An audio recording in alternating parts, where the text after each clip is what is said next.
New information this morning. We are getting a more comprehensive look at what happened last spring when IMPD officers responded to the home of a man in the middle of a mental health crisis. The Marion County coroner saying that Herman Whitfield III died of a heart attack after he was stunned by an electrical device, also handcuffed and placed face down. And this was after complaining that he could not breathe. The coroner ruling the Whitfield's death was a homicide. Fox 59's Russ McQuaid looked at the unedited body cam footage of the last few minutes of Whitfield's life. He also talked to the grieving family's attorney. Do want to warn you, the video is very hard to watch. IMPD body cameras were rolling at 3:20 a.m. last April 25th as officers walked up to a home in the 3700 block of Marison Place to check out a report of a man in a crisis. Did you call? Yeah, what's going on? My son's having a psychosis. You guys should have called an ambulance and bring one of them things to give him a shot or something. Where's he at? Over the course of the next 10 minutes, IMPD officers attempted to calm Herman Whitfield III. Herman, can you sit down up here, Herman? Okay, let me see you do it. And the police at the beginning, in fact, Officer Clark, I think, handles him fairly well. In raw video, IMPD was forced by the federal court to release to the family. Gladys Whitfield can be heard asking Officer Clark, "They're not going to kill him."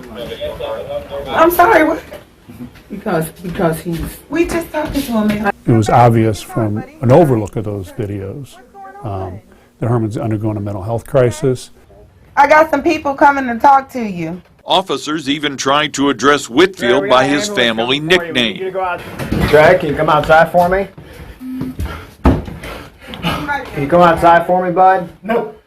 You don't want to go to the hospital? For more than 2 minutes, Whitfield sat in his bedroom unresponsive despite the pleas from his family. Trey, why aren't you talking to us? And then Whitfield bursts from his room and eventually rounds the corner where he is confronted by Officer Steven Sanchez and his drawn electrical stun device. Whitfield is stunned twice.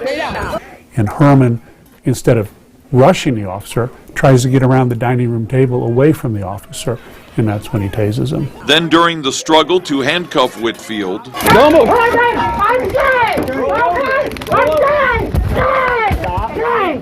as the struggle continues, with the officer pressing down on the back of Whitfield's head,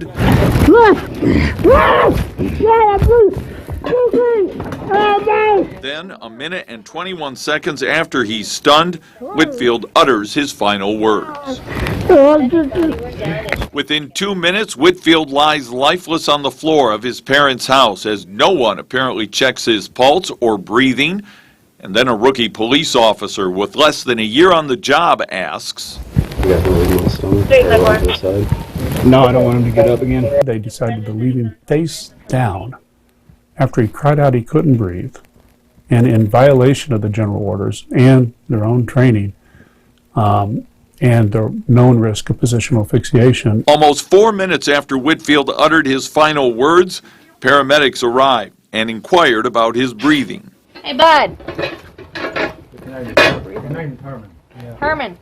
Hey, Herman. Whitfield's lifeless body was finally rolled onto its back as a paramedic checked for a pulse, and a futile attempt at CPR began more than 5 minutes after Whitfield made his last sound. The officers failing, they're not trained enough, and really the city needed to have more trained crisis intervention people there. Russ McQuaid, Fox 59 News.